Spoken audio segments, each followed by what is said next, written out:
Hello friends, welcome to my channel. I am Vikas and मैं माफ़ी मांगना चाहूँगा। मैं काफ़ी दिनों से वीडियो अपलोड नहीं कर पा रहा था क्योंकि मैं उधेड़-बुन में था कि मैं किस तरह का वीडियो डालूँ, क्या डालूँ, किस सीक्वेंस में डालूँ, और दरअसल मैं किसी और चीज़ के प्रिपरेशन में भी लगा था। तो that's what I am not able to upload the video on time to time, but sorry for all that things. And अब मैं ये भी सोच रहा था कि मैं कोई कोर्स परस्यू करूँ, तो मैंने बीएड कोर्स में एडमिशन लिया है। और मैंने जो एडमिशन लिया है वो CRSU यानी चौधरी रणबीर सिंह यूनिवर्सिटी हरियाणा। ये यानी गवर्नमेंट यूनिवर्सिटी हरियाणा का एफिलेटेड है, NCT अप्रूव्ड है।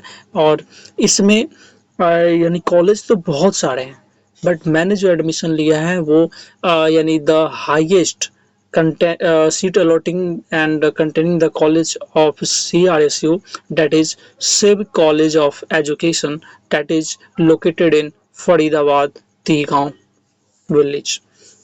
So यानी अगर CRSU की बात करें तो CRSU में 2014 तक तो 1 ईयर बीएड होता था, उसके बाद 2 ईयर बीएड ही चल रहा था। और एनसीटी ने यानी गाइडलाइन तो जारी कर दिया है, यूजीसी ने भी, कि 1 ईयर बीएड अब जो पीजी होल्डर हैं वो कर सकते हैं, बट अभी इम्प्लीमेंट हुआ नहीं है। तो फिलहाल अभी 2 ईयर बीएड ही चल रही है।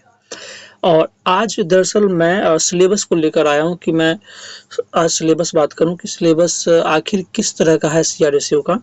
वैसे तो मोस्ट ऑफ द जो यूनिवर्सिटीज़ हैं जो कि बीएड प्रोवाइड करती हैं, वो सबका सिलेबस ऑलमोस्ट सेम ही होता है।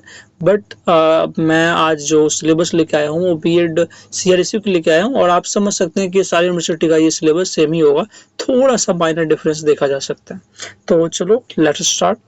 अगर हम सिलेबस की बात करें तो सिलेबस में आपको पता ही होगा कि 2 ईयर्स का सिलेबस होता है, first year and second year. तो फर्स्ट ईयर सिलेबस से पहले मैं ये बताना चाहूँगा कि इसका एग्ज़ाम का पैटर्न क्या है, यानी कितने सब्जेक्ट हैं, कितने सब्जेक्ट के एग्ज़ाम देने होते हैं हर एक यानी एस्पिरेंट को, हर एक पीपल टीचर को, और क्या इसका यानी हाईएस्ट मार्क्स से होता है, ऑब्टेनिंग मार्क्स क्या होता है, वो सारी चीज़ के डेट्स मैं आपको बताने जा रहा हूँ। एक्चुअली बीएड में 5 सब्जेक्ट फर्स्ट ईयर में होते हैं मेन, और यानी जिसमें 3 सब्जेक्ट सबके कॉमन होते हैं, चाहे वो आर्ट्स बैकग्राउंड से हो, चाहे वो कॉमर्स बैकग्राउंड से हो, चाहे वो BBA, BCA and any other background से ही क्यों ना हो। उसको मेनली जो 3 कॉमन सब्जेक्ट होंगे, डेट इज फर्स्ट क्या है, चाइल्डहुड एंड ग्रोइंग अप। आप देख सकते हैं कोर्स एंड नॉमेनक्लेचर के ऊपर, मैं इसको थोड़ा जूम आउट कर सकता हूँ, आप देख सकते हैं यहाँ पे चाइल्डहुड एंड ग्रोइंग अप है। सो चाइल्डहुड एंड ग्रोइंग अप है। दूसरा हमारा कॉन्टेम्प्रेरी इंडिया एंड एजुकेशन है। तीसरा है लर्निंग एंड टीचिंग। और चौथा जो है यानी चौथा पैडागोजी सब्जेक्ट होता है। पैडागोजी सब्जेक्ट इट मीन्स कि आपने ग्रेजुएशन में जो सब्जेक्ट में आपने अपना ऑनर्स या फिर प्रोग्राम अगर करा है, तो आप जिसको अपना टीचिंग सब्जेक्ट बनाना चाहते हैं वो आपको ऑप्ट करना पड़ेगा। एक फोर्थ में होता है, एक फिफ्थ में होता है। तो फोर्थ में आप कोई भी ले सकते हैं, जैसे कि एज मैं अपनी बात करूँ तो मैंने ग्रेजुएशन BA करा है, BA political science honours, and masters भी मैंने पॉलिटिकल साइंस से ही करा है। तो ऑब्वियसली मैं सोशल साइंस ही लूँगा, क्योंकि जो हिस्ट्री, ज्योग्राफी, पॉलिटी या इकोनॉमिक्स मतलब लेते हैं most of the student social science वाले, वो पैडागोजी सब्जेक्ट अपने सोशल साइंस ही रखते हैं।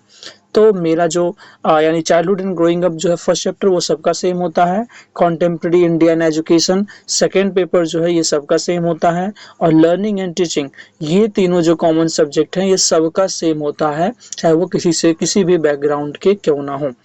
और चौथे और पांचवें जो सब्जेक्ट होंगे पैडागोजी ऑफ यानी टीचिंग सब्जेक्ट में फर्स्ट, एक तो लैंग्वेज पेपर लोग लेते हैं, जैसे मेरा हिंदी लिया है मैंने, क्योंकि ग्रेजुएशन में मेरा एक पेपर हिंदी रहा है।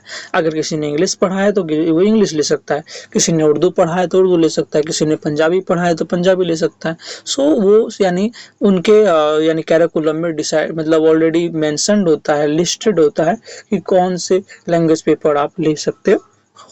मैंने हिंदी लिया है टीचिंग सब्जेक्ट में, और मेरा जो मेन टीचिंग सब्जेक्ट है वो टीचिंग सब्जेक्ट मेरा सोशल साइंस है। I hope all of you are got it about the subject.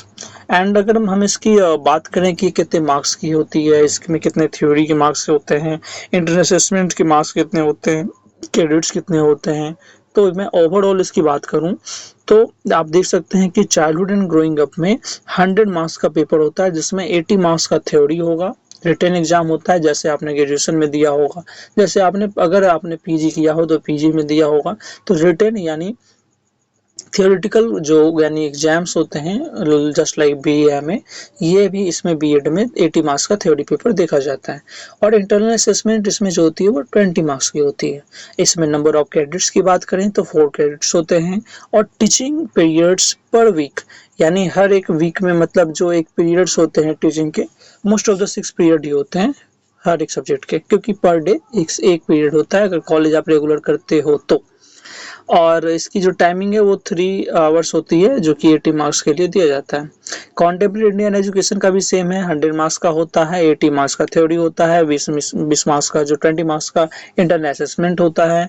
और इसके भी 4 ग्रेड्स दिए जाते हैं, और ये भी 6 पीरियड पर वीक, यानी एक वीक में 6 घंटे क्लास यानी 40-40 मिनट का स्लॉट होगा।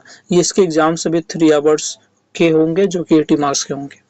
Just like that, learning and teaching also, and pedagogy of subject, teaching subject 1 and teaching subject 2, ये भी 100 मार्क्स के होंगे। थ्योरी पेपर 80 का होगा, इंटरनल में 20 का होगा। और इसमें भी सेम 4 क्रेडिट्स मिलेंगे, और ये भी 6 पीरियड इन 1 वीक होगा। और इसके भी टाइमिंग 3 आवर्स एंड 80 मार्क्स के होंगे। अब हम इनहांसिंग प्रोफेशनल कैपेसिटीज जो इसमें दिए गए हैं, ईपीसी जो प्रैक्टिकम होते हैं, जो एडिशनल सब्जेक्ट होते हैं, वो क्या क्या होते हैं। इसमें मेनली 4 पेपर होते हैं। एक तो reading and reflecting on text है, दूसरा drama and art in education है, तीसरा क्रिटिकल अंडरस्टैंडिंग ऑफ आईसीटी है, और चौथा अंडरस्टैंडिंग द सेल्फ है। इसकी दरअसल जो यानी मार्किंग होती है वो 50-50 मार्क्स का होता है चारों। और इसमें 30 मार्क्स का प्रैक्टिकल होता है, 20 मार्क्स का इंटरनल असेसमेंट होता है। इसके लिए 2 क्रेडिट्स मिलते हैं, और इसके 3 पीरियड ही होते हैं, क्योंकि ऑब्वियसली 100 मार्क्स का होता है तो 6 पीरियड, 50 मार्क्स का है तो 3 पीरियड।